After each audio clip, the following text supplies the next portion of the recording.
یہ تو کسی نواب صاحب کی روح لگتی ہے۔ آئیے آئیے تشریف لائیے جناب، نواب آف کالا باغ۔ بہت شکریہ جناب۔ آپ ویسے میرے اصل نام نواب امیر محمد خان سے بھی مجھے پکار سکتے ہیں۔ جی ہاں، چونکہ ان کے علاقے کا نام کالا باغ تھا اس لیے انہیں نواب آف کالا باغ کہا جاتا ہے۔ دراصل بات یہ ہے کہ ہمارے آموں کے باغ تھے اور وہاں لگے آموں کی رنگت گہری سبز تھی جو رات کے اندھیرے میں کالے دکھتے تھے، اس لیے لوگ اس باغ کو کالا باغ کہنا شروع ہو گئے۔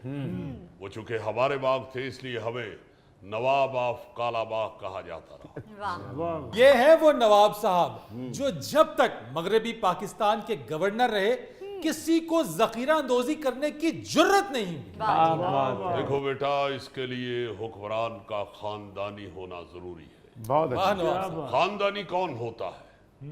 جو سارے خاندان کا خیال رکھتا ہے۔ اور جب ایک خاندانی حکمران بنتا ہے تو پھر اس کے لیے ساری قوم اس کا خاندان ہوتی ہے۔ بہت اچھا۔ اور اگر حکمران لالچی ہو، سیلفش ہو، تو پھر اس طرح کے 2 نمبر لوگ جو ہیں ان کو جرت پیدا ہو جاتی ہے۔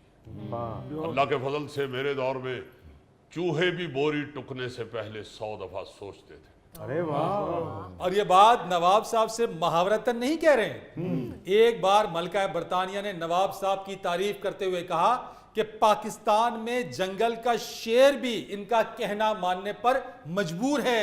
یہ مثال ملکہ نے ہمارے طرز حکومت کو دیکھتے ہوئے دی تھی۔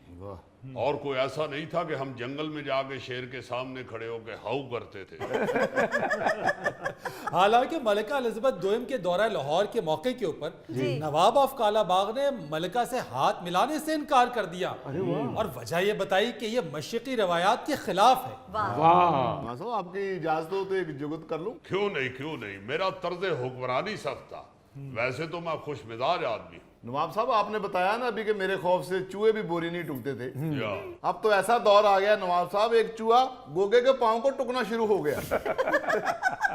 وہ تو گوگے نے چیخ ماری تو چوہے کو پتا چلا کہ یہ انسان ہے، بوری نہیں۔ نواب صاحب اب تو پاکستان میں 90% مہنگائی صرف ذخیرہ اندوزی اور سرکاری ریٹ نافذ نہ ہونے کی وجہ سے اور باقی 10% حکمرانوں کی عیاشی کی وجہ سے۔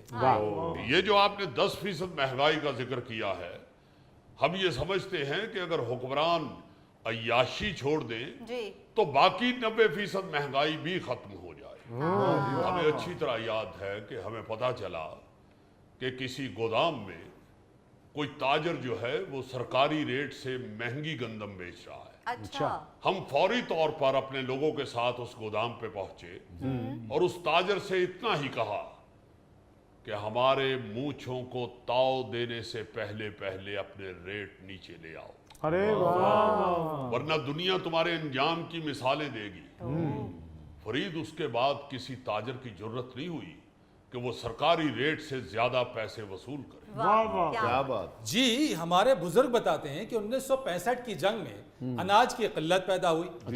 نواب آف کالا باغ نے گورنر ہاؤس کے دربار ہال میں لاہور کے تاجروں کو بلوایا، صرف ایک کرسی منگوائی، اس پر بیٹھے اور کھڑے تاجروں سے مخاطب ہوتے ہوئے انہوں نے کہا کہ ملک پر مشکل وقت ہے، اگر کسی نے اناج کی قلت یا اسے مہنگا کرنے کی کوشش کی تو اسے نشان عبرت بنا دیا جائے گا۔